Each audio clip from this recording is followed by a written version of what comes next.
Ladies and gentlemen, it's over. We're giving her her flowers. It's time. The Taylor Swift Eras Tour is officially wrapped. She ended the show. She ended the concert series. She ended this phenomenon that we are all aware of just last week with her final show in Vancouver, Canada, with just a blowout performance. Okay. And I mean, we don't even, the numbers of the Eras Tour are just something that you can't even really have anything bad to say about. 2 years in time. She went to 5 different continents, 50 cities, 149 performances.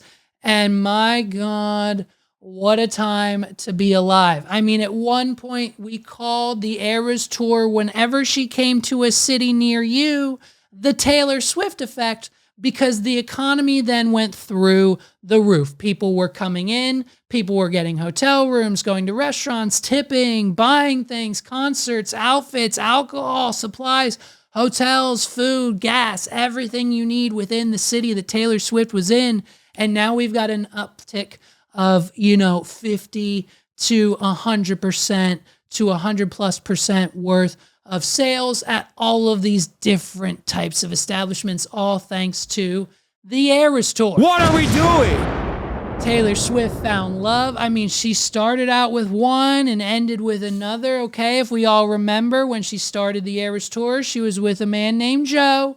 We're talking about a lot of Joes on this episode, and in this segment, we're not talking about Rogan or Exotic. We're talking about Joe Alwyn, Taylor Swift's ex-boyfriend. Okay, now, a lot of us, we didn't really like Joe. Okay, we don't think he was the best one for her, but in the grand scheme of things, if we're looking at apples versus oranges compared to the 2024 start and end of the Eras Tour, in the grand scheme of things, I think it's safe to say that me and the rest of the Swifties can all agree that when it comes to Taylor, we like her and approve way more of Mr. Travis Kelce than silly ex-boyfriend Joe. What are we doing?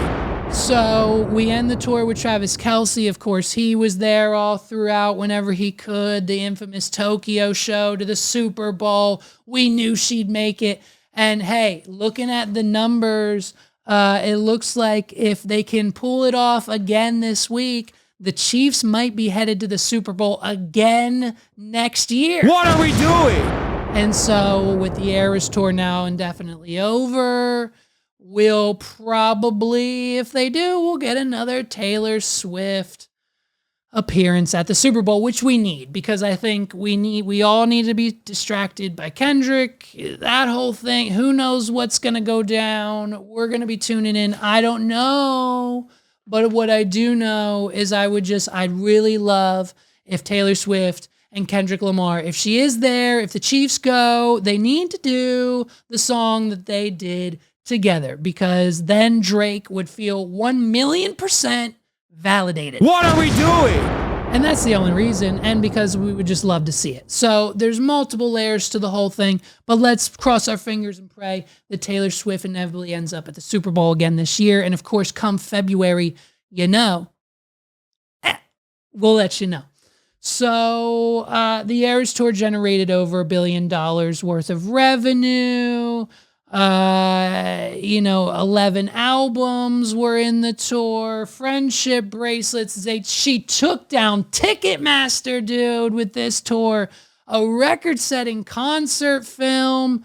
And with all of that high, there's no stopping her and no telling what's happening next. Listen, with the inevitable, not inevitable, I mean, it just happened. We got official word. Benny Blanco and Selena Gomez being engaged and set to be married, I'm sure sometime soon. Taylor Swift has confirmed she'll be the flower girl at Selena's wedding. And so we're then going to assume that Taylor Swift, the flower girl at Selena Gomez's wedding, will then inevitably catch the bouquet, or Travis Kelce. I figured it out, dude. I figured it out. This is exactly what's going to happen. Write it down. Tell your friends. You heard it here first. It's another exclusive for this week's episode. We're just dropping them left and right. Selena Gomez gets married to Benny Blanco. Taylor Swift is clearly going to be the flower girl, maid of honor, give a speech, do something at the wedding because her and Selena Gomez are best friends. And then when it comes time for the inevitable flower toss, Selena's going to toss the flowers.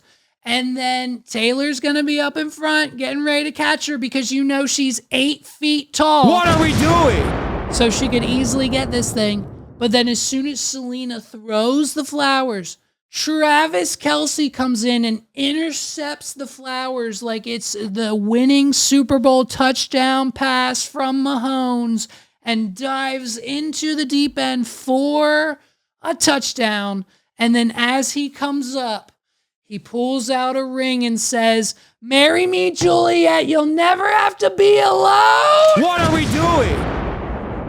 I love you, and that's all I really know. I talk to your daddy, pick out a white dress. It's a love story. Travis, just say yeah. What are we doing? And then everyone starts singing the song. She says yes.